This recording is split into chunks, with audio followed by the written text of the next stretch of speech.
नूह ब्रज मंडल शोभा यात्रा में हुई हिंसा भड़काने के आरोप में मोनू मानेसर की आज अमित वर्मा ACJ कम JMIE की कोर्ट में जमानत याचिका पर सुनवाई हुई। मोनू मानेसर के वकील LN पाराशर ने कहा कि FIR नंबर 37 में आज सुनवाई हुई है। उन्होंने कहा कि मोनू मानेसर को आज जमानत मिल जाएगी। LN पाराशर ने कहा कि मोनू मानेसर पर IT एक्ट के तहत मुकदमा दर्ज किया गया था, जिसमें मोनू मानेसर को मानेसर से गिरफ्तार नूह जिला कोर्ट में पेश किया गया था, जिसके बाद उन्हें राजस्थान पुलिस को सौंप दिया गया। मानेसर के वकील ने कहा कि हमें न्यायपालिका पर पूरा भरोसा है। उन्होंने कहा कि मोनू मानेसर के खिलाफ ऐसी कोई धारा नहीं। मानेसर के वकील ने कहा कि जो मोनू से असला बरामद किया गया है उसका लाइसेंस उनके पास है। उन्होंने बताया कि 1 महीने से ज्यादा का समय हो चुका है, जिसको लेकर उन्होंने ये जमानत याचिका लगाई है, जिस पर उन्हें जमानत मिलने की पूरी उम्मीद है।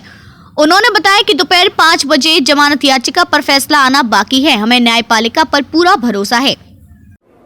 देखिए, जो भी पुलिस ने जो FIR दर्ज की IT एक्ट के अंदर, उसके अंदर 295 लगा रखी है, उसमें 2559 लगा रखी है।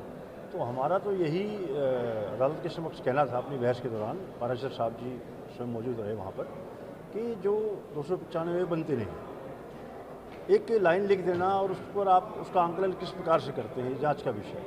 लेकिन उसमें ऐसा कुछ नहीं लिखा था जो किसी विशेष समुदाय को या विशेष किसी व्यक्ति को वो लाइन जो है वो आघात पहुंचाती हो, या उन शब्दों से कोई इस प्रकार का आपसी द्वेष बनता हो। तो बात हमने अदालत के सामने रखी है।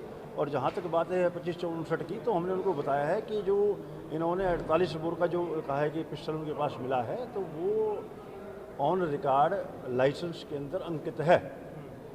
अब वो लाइसेंस सरकार ने खारिज किया नहीं किया, वो जांच का विषय, वो जांच अधिकारी बताएंगे।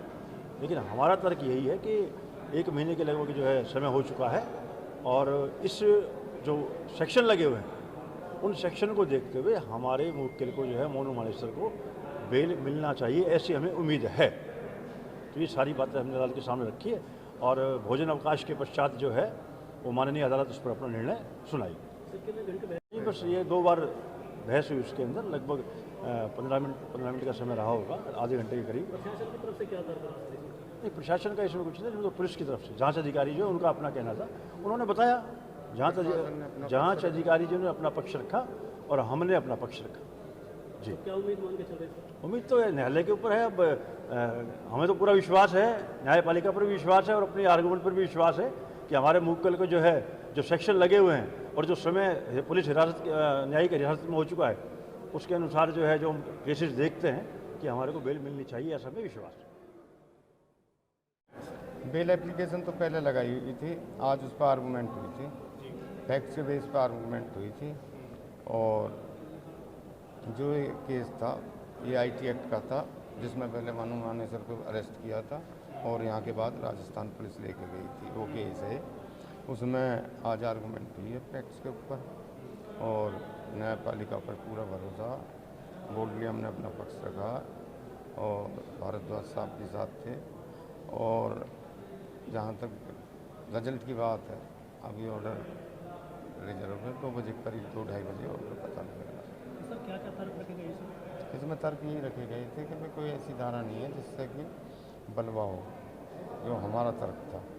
दूसरा हमारा तर्क ये था कि जो इनसे असला है ये 2559 हुई है, ये उसका लाइसेंस ही था, अभी रिन्यू था नहीं था, ये अलग का विषय है। मेन बात यही 12/9 से कस्टडी में है, 1 महीने से ज़्यादा हो गया, ट्रायल में टाइम लगेगा, इसलिए हमें भी दी जाए। देखो, जो श्री मोहित वर्मा जी के यहाँ आर्गूमेंट हुई है, और आर्गूमेंट के बाद मैं आपको बता ही रहा हूँ कि लंच के बाद फैसला आएगा। जो आर्गूमेंट हुई हमने फैक्ट्स के ऊपर करी है। कोर्ट में जो भी फैक्ट्स हमारे वो थे, जिन पर हमें, जैसे कि 295 जिसके ऊपर वो दिखा रहे हैं, फिर हमने कोर्ट में बताया भी है कि इनकी वजह से कोई बलवा नहीं हुआ। ADGP law and order Haryana Mamta Singh ji ने भी इसको क्लियर दी थी, इसके बाबत, दंगों के बाबत। देखो, विश्वास उसी पे चल रहे हैं सारे। विश्वास के आधार पर चल रहे हैं। देखो हमें उम्मीद है, उम्मीद के आधार पर चल रहे हैं। उम्मीद है बेल होगी। न्यायिक प्रक्रिया है ये।